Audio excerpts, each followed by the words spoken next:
time to roll up our sleeves and fight the coronavirus with the best weapons we have available: bleach, soap, and water.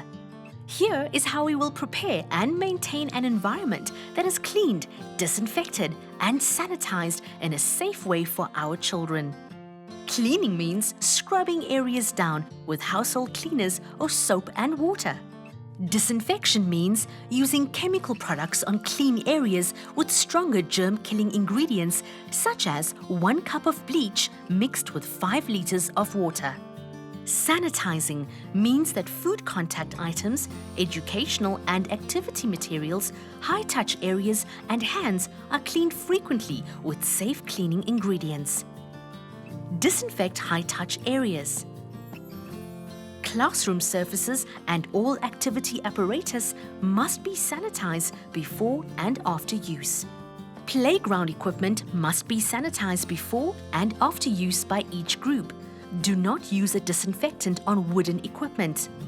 Fabric items like rugs, towels, and blankets should be machine or hand washed with detergent powder and hot water and left in the sun to dry. Clean and disinfect the kitchen every day with the bleach solution.